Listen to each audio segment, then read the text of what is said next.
Welcome to Pastor's Chat today. We're looking at Joshua chapter 7, the sin that had tremendous consequences for the people of Israel. When Achan sinned, not only did God count it as his sin, God counted it as the sin of the whole nation of Israel. And then the next battle at Ai, they suffered a terrible defeat. Sin always, as we said yesterday, brings terrible consequences. Now, let's continue reading through the chapter. We're in verse 14. And so Joshua has fallen on his face before God. God told him to get up. There's sin in the camp. You need to take care of it. And then he proceeds to tell him how to do it. In the morning, therefore, you shall be brought according to your tribes, and it shall be that the tribe which the Lord takes shall come according to the families, and the family which the Lord takes shall come by households, and the household which the Lord takes shall come man by man. And it shall be that he who is taken with the accursed thing shall be burned with fire, he and all that he has, because he has transgressed the covenant of the Lord, and because he has done a disgraceful thing in Israel. So Joshua rose early in the morning and brought Israel by their tribes, and the tribe of Judah was taken. He brought the clan of Judah, and he took the family of the Zarhites, and he brought the family of the Zarhites man by man, and Zabdi was taken. Then he brought the household man by man, and Achan, the son of Carmi, the son of Zabdi, the son of Zariah, of the tribe of Judah, was taken. Now Joshua said to Achan, my son, I beg you, give glory to the Lord God of Israel, and make confession to him, and tell me now what you have done. Do not hide it from me. And Achan answered Joshua and said, indeed, I have sinned against the Lord God of Israel, and this is what I have done. When I saw among the spoils a beautiful Babylonian garment, 200 shekels of silver, and a wedge of gold weighing 50 shekels, I coveted them and took them, and there they are hidden in the earth in the midst of my tent, with the silver under it. So Joshua sent messengers, and they ran to the tent, and there was hidden in his tent with the silver under it.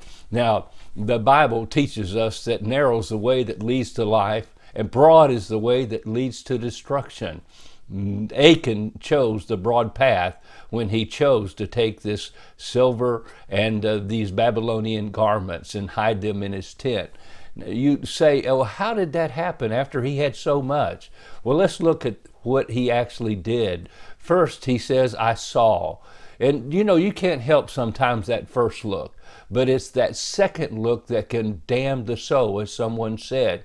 And he saw and he coveted. That's the next thing he did. He coveted. Down in his heart, he began to imagine what it would be like to have that garment on and parade around it in front of others, and what others would think of him, or what he could buy with that silver, and he could maybe have more than the other people would have around him. Now, we have to understand, one of the other things he did he called it the spoils. When I saw the spoils were not his to take. They were God's spoils, because this was their first victory at Jericho, and the first fruits of the spoils belonged to the Lord. And they had specific instructions not to take them, not to touch them. They were to go into the Lord's treasury.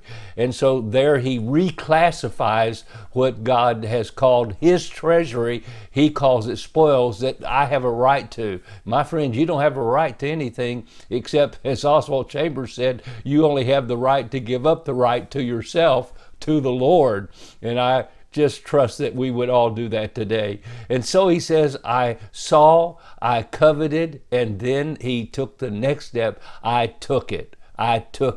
And he took it, and then guess what he did with it? He hid it. And that was his third problem, and maybe your fourth, however you want to count them. He thought he could sin and get by with it. He could hide his sin, just like Adam and Eve tried to hide their sin, just like everybody tries to hide from a police officer when they've committed a crime. No, we cannot hide our sin before a holy God. And God exposed him as he went through this process, and there he is, and he says, I have sinned.